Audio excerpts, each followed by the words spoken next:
Welcome to Still Surviving and Walking in Your Purpose. I'm your host, Gigi Blackshear. Triumphant is a word that is usually used to designate the winner. Not only is our next guest a winner, but she is also filled with purpose. Please welcome to our show, Star Cherry. Thanks. Star, welcome. Thank you so much. Thank you so much. So please tell our audience, who is Star Cherry? She is free. Oh, wow. I love that. She is free to soar.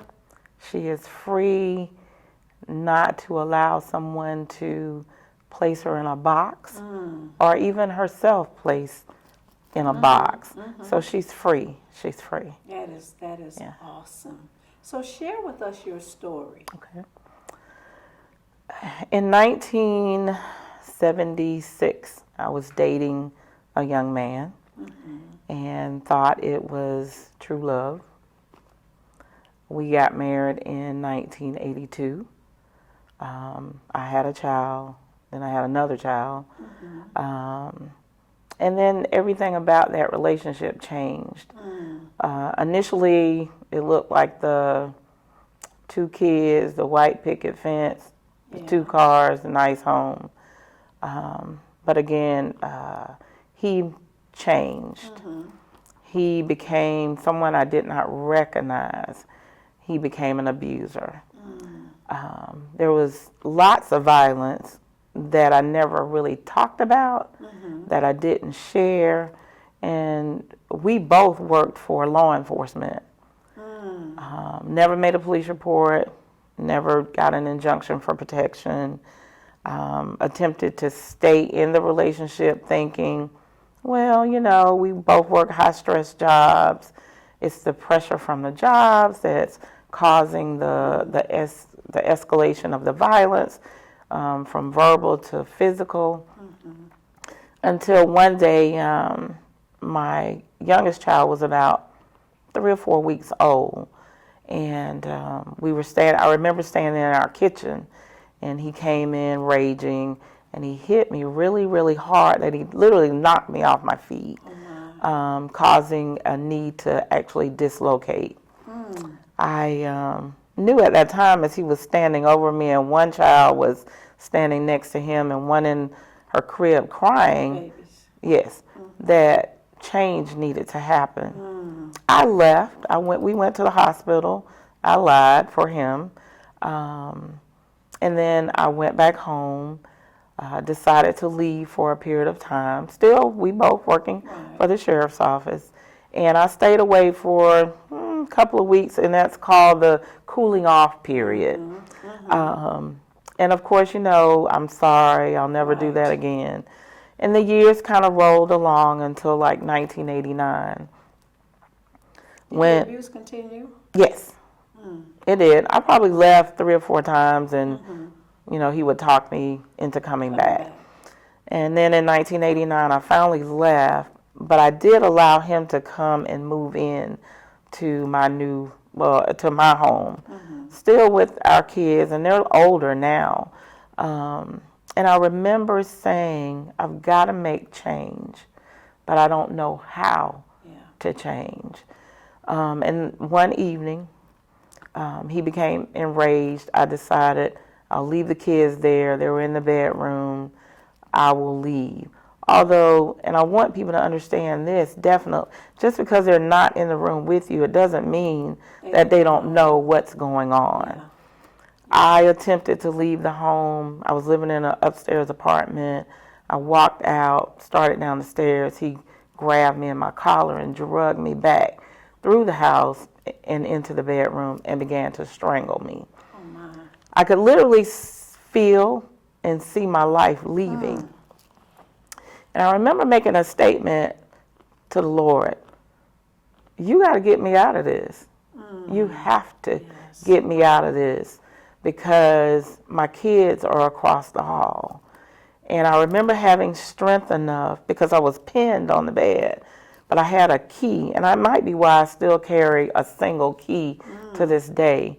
Having enough strength to get loose and taking the key and just popping him right and then blood. And of course he let go and said, you're trying to kill me. And I was thinking, It's the person that's strangling me.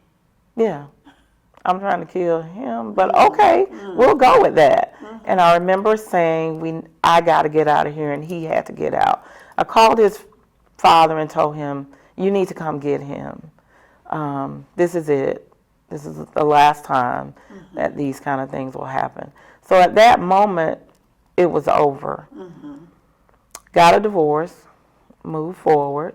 I heard you say something. You Yes. said you didn't tell anyone. I So did. you basically suffered in silence. I did. For a number of years. For a number of years. And we know that that happens a lot. Constantly. That happens a lot. Constantly. And to have been working in law enforcement, I'm sure there was some desire to not expose your life to the people that you worked with, and to not have to deal with that. Right. What was the thing that allowed you to finally move beyond that abusive situation? My kids. Children. My children. Yeah. I realized that they deserved better Yes. if I didn't think I deserved better. But as I got out of It's a it, mother's heart. yes, Yeah. after I got out of it, I realized I deserved better too. Yes. And so that's why I can say free. Domestic violence is such a horrific thing. Yes. It's a dis-ease, we call disease, but I call it a dis-ease.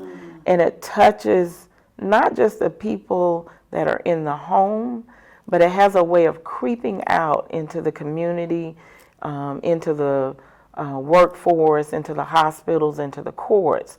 And so it's not something that should be hidden. The only way that people get beyond domestic violence is that the covers have to be snatched off. And people have to be exposed and not think of it as some taboo conversation. Right.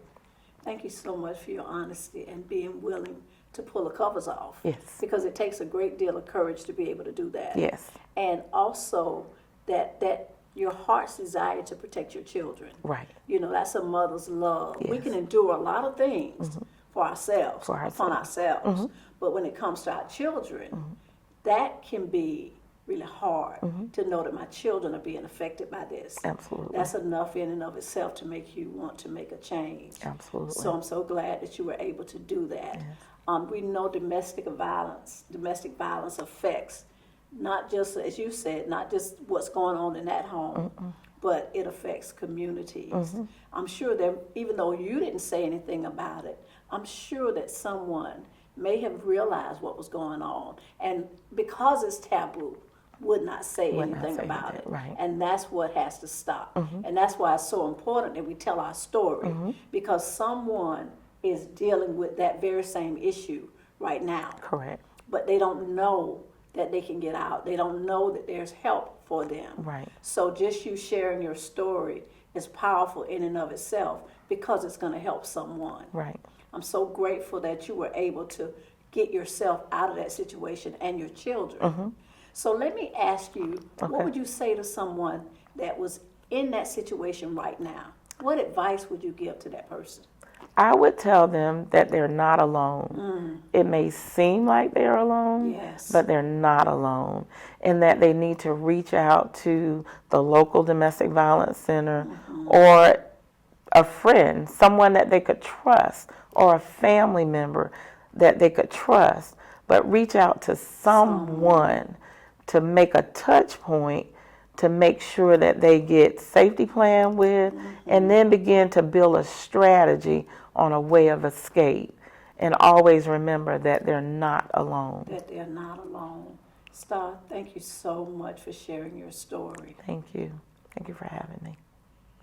We're going to come back in a moment and hear some more from Star Cherry. We are back with Star Cherry. Star, after hearing your story, I know that there is something wonderful for you going forward. Share with us what's going on with you now. So last year in September, I wrote a book. It's called Journey to Destiny. It have a T-shirt as well. I'm excited about the book. It's Journey to Destiny. Journey to Destiny. Yes. And it's an inspirational book. Things that the Lord spoke to me as I was on that journey. Yes. Yeah. Letting me know that it's a journey, and it's not. It wasn't the final destination. It's still a journey, still growing, still moving forward. And so it has scripture-based writings in it. And then at the end of it, I kind of talk about domestic violence. And the very last paragraph of it, I just say, what did that have to do with anything? And I ended by saying that was my story. Going forward, I'm in the process of writing another book, and it's called In the Valley I Grow. And it just talks about, in the valley experiences, a lot of times we think success is always on the mountaintop. The majority of time, success is in the valley because you're hidden from the elements. You're kept safe in the valley, and there's beautiful things that happen in the valley. And so I'm excited about that. I'm excited about Journey to Destiny. I'm not sure what's next. I know that God has something next. A plan and a purpose. But I just have been saying since January 1st, I'm ready for next. I don't know what it'll look like, but I trust God in it. I love what you said about there are beautiful things in the valley. Because we know that all things work together for good. Yes. And that scripture doesn't say all good things work together for good. It says all things work together for good. Yes. And we know that life is made up of highs and lows. It's cyclical. Yes. It doesn't go just like this. It goes like this. But it's being able to endure and maintain, and that's what helps us to survive. Correct. Continue to move forward. And get to that place of destiny. Yes. Star, thank you so much for sharing your story with us. We know that it is definitely going to help someone. Thank you so much for having me. And we look forward to hearing more from Star Cherry. Okay, I'll make sure. Thank you. Next, we're going to hear from Dr. Mia Wilson with some additional resources. Welcome back to our show, Dr. Mia Wilson. Dr. Wilson, good to have you back again. Oh, thank you. So let's talk about domestic abuse. We know that domestic abuse shows itself in many forms. Yes.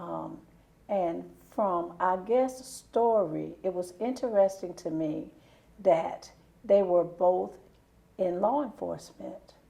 So that kind of helps us to understand that there really isn't any typical domestic abuse victim. There isn't any typical domestic abuse abuser. It can be anybody. Listening to her story, we heard about the effects of domestic abuse on the family, on the victim herself, but also having that effect trickle down to her children and her wanting to protect them from that. What kind of resource would you offer to someone that may be involved in an abusive relationship? That's a great question. One of the things, that's one of my specialties, is working with domestic violence victims.